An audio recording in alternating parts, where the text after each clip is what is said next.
Deathloop. Is it worth a buy, guys? Is it? Let's read the words that's on Steam. Deathloop is a next-gen, no, it's not a next-gen, first-person shooter from Arcane Lyon.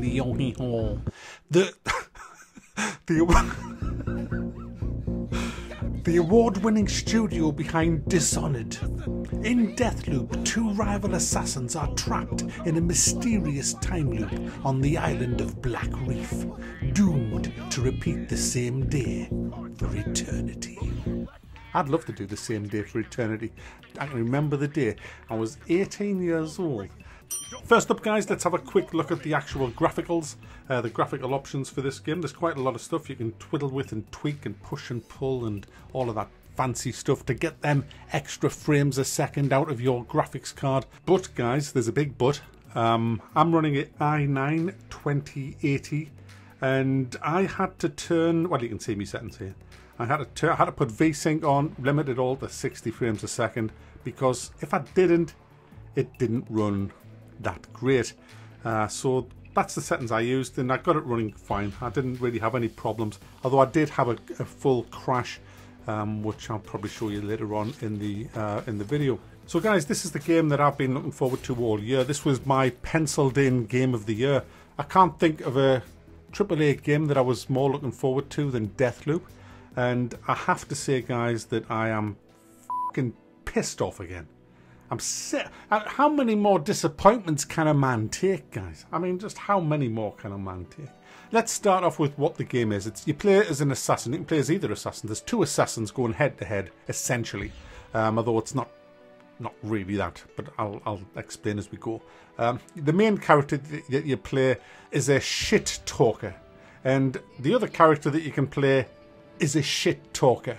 And a lot of the characters that are in the game are shit talkers, swearing their fucking arse off, shit smack talking at every given opportunity. In other words, what I'm trying to say is, guys, the characters are fucking absolutely awful. And honestly, just wash your fucking mouths out. You know, Mac, you swear a lot. I don't fucking swear. I beat my out. Do you know, I just feel like this whole setting of the game could have been way better with better characters than this. For me, it reeks of the secret agent against the arch villain. It just does. But they've chose to put these two characters in that, in my opinion, just don't work in this setting. It's just smack talk left, right and centre. But the actual design of the game is fantastic, because what you do is you play, when you play the main game, you're on a morning, noon, afternoon and evening kind of time loop. There's 4 different segments to your day, and at the end of the day it all starts again, the whole thing. Now if you go in the morning, which you will do, dawn, you'll go in at dawn to one of the 4 areas that's in this game. It'll be different to if you went in, say, in the afternoon or in the evening. Things might not have happened. For example, if there's going to be a rock concert on in the afternoon, they'll be setting that rock concert up in the morning. So you get different people there, and there's these visionary people that you've got to try and take out, and they have powers, and you've got to take their powers off them, and you can use them for yourself. They also have special weapons that you can take and use for yourself. But at the end of the day, when that final curtain comes down at dusk, you will lose everything. Every trinket that you got, every power-up, every weapon, and every visionary skill. You will lose everything. However, after your second run, you will end up, if you're following the tutorial, the game leads you to a power you get called Infusion. Now, with Infusion, you can spend points that you get, these residue points, or whatever you call them, that you'll pick up through the game. You can spend them to permanently keep anything that you found in the game, whether it's a weapon, a power-up, a trinket, or one of the special slab abilities that you get. The problem is you don't earn enough to take everything back, so you've got to choose wisely what you take back. And what that basically means is, at the end of that day, when it starts again, the day starts the next day, you will have whatever you were able to infuse. That could be a fantastic, epic, or legendary weapon, or an amazing superpower. And these will help the next run to be a little bit easier. Also as well, you'll know pretty much what everybody's going to do if you go back into a loop at the same time as you have previously, because everybody will be doing that same old shit. So what do you actually have to do then? Well, the whole idea of the game is you've got to take out every one of the visionaries in one single day. Now, to do that, you pick up a shit ton of clues with each run that you go through, and you learn ways to find out, to put all the pieces together where you can actually take everybody out in one run. And that takes around about 25 hours, so I've heard. I haven't done that yet. I'm only 14.5 hours into the game, 14.5 hours into the game, and I've already got bloody bored of it.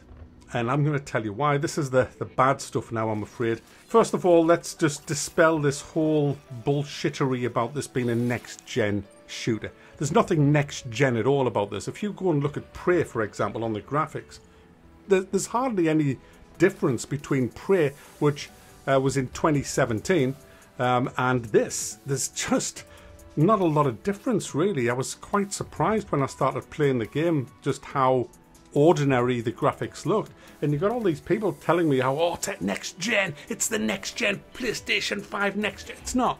There's nothing next gen at all about anything that I've seen in this game. In fact, it plays like a game from quite a few years ago and looks like a game from quite a few years ago, so there's that. Secondly, guys, it's running like a dog on a lot of PCs, a lot of very, very powerful PCs. I had a few problems with it, and I had a crash, which really pissed me off because there's no save in this game, and I'd spent half an hour meticulously going through a whole section of the game, and I lost everything. I lost all my progress, the lot. When I rebooted the game, I had to do that section again, which really pissed me off because I was almost finished with it. So I understand why there's no save games in the game. It would kind of go against the grain of what the game is, but bloody hell, make your game a bit more stable. Do more testing, please. I mean, I hardly ever have a crash on my PC, but I had one in this. Only one, mind, in 14.5 hours, so that's not the end of the world, but it did piss me off. The guns sound fantastic. Let's give it a bit of positive here. The guns sound awesome. The gunplay is quite good as well. The guns are a bit big. Some of them I found that I couldn't even see where the enemy was. There's a big gun, I forget what it's called, but it's like a minigun. And I hate that weapon because when you're aiming down the sights, it like takes up nearly all your fucking screen. You can't see where the enemy are, so I just kind of give up on that gun. I'm loving the sniper rifle. I'm loving the Reaper or whatever it's called. The shotgun's good fun as well. I'm loving the abilities, especially the one straight out of Half-Life where you can just, it's like using the Force to just push people away. I like kicking guitarists off cliffs. That's always a good one as well. Yeah, there's a lot of stuff that I've really had a damn good laugh using in this game. But unfortunately, guys, and this is the big kicker for this game, the AI is absolutely dreadful. It's so bad that you can literally just set up a kill zone for the enemy, walk outside, fire your gun up in the air, everyone around you hears that, comes running in, and you just murder them because they've got no fucking sense whatsoever. It's very, very disappointing. I mean, I know that's kind of cheesing your way through the game, but unfortunately, sometimes you have no choice. The only times I've ever died in this game was pretty much when I'm overwhelmed by the enemy just running at me from all different areas if I've been spotted, you see.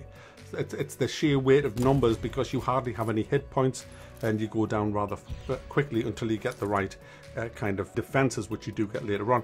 But what I've found is if I'm overwhelmed, I'm going to back off. I'm going to retreat to an area where I know there's no enemies and then jump behind a wall and start shooting them, and they'll just come running towards you and you just shoot them, grenade them, whatever. And I found it really easy, this game. I mean, really easy. It's way too easy. Way too easy. In fact, I stopped stealthing eventually. Once I got I got this repeater with explosive rounds, and I was just going around just shooting the shit out of everyone. I didn't give two fucks. I was just walking through levels, just annihilating everybody, setting up trip mines here and there, and just whacking them. There's first aid literally everywhere. There's no difficulty settings either, so it's not like you can turn up the difficulty. It's just, this is the way it is. This is how you play it. And the game does get harder as you go through it, but nowhere near hard enough, in my opinion. There is, of course, the PvP element, which I had on by default, and I didn't realize I was playing PvP, and this guy infiltrated my game because whenever you're going to kill a visionary, the other bounty hunter can come in and hunt you, which is great. They do tons of damage to you, and a player can actually be that bounty hunter. I didn't get it told that I was going up against a player, it just made me go up against a player. So I switched that off as I was going through the game until I got some I only had great gear as well, I had shit gear. So I switched that off till I got better gear. Then I decided to go into somebody else's game and do that to them. Unfortunately, I couldn't get into a game. I just sat there for ages waiting for a random game to come up. Nothing happened. I don't know if this is dead on arrival, but I have heard reports that it has horrible latency issues. It's totally imbalanced with the machete in PvP, and I think a lot of people have decided to opt out of PvP, so I found PvP pretty dead, which is a bit of a shame. So that leaves you with the single player aspect of the game, and yes, it is fun, there's no question about that. I've had a blast playing this. I love the whole way the roguelike element comes into it. When you go through, you uncover clues, you kill the people you're supposed to kill, you take their shit, you get out, and then you keep that.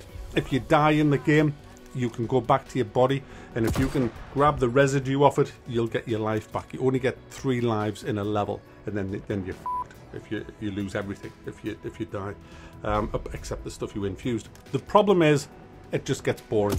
There's only 4 maps. They're not very big maps. The AI is not very good on them, and after you've done this for 10 hours, it gets like, yeah, okay, I'd rather do something else. And that's my experience with it. It's just not good enough, and I'm very disappointed at that because I love Arcane Studios. In fact, Arcane Studios have took 2 of my Game of the Year videos. Dishonored 2 and Prey both won Game of the Year, and no other company's done that on this channel, two in a row. So, you know, it's not that I'm just a hater of AAA games like the deluded fanboys seem to think. It's not at all. Arcane Studios make fantastic games. I love Dishonored 1, 2 and Prey. This, I'm afraid, is just... How it got 10 out of 10 is just, well, I know how it got 10 out of 10, but, you know, yeah, let's not go there. So there you go, guys. That's Deathloop. Could have been great, should have been great, and it's fucking annoying that it isn't great. But it is still a pretty decent game.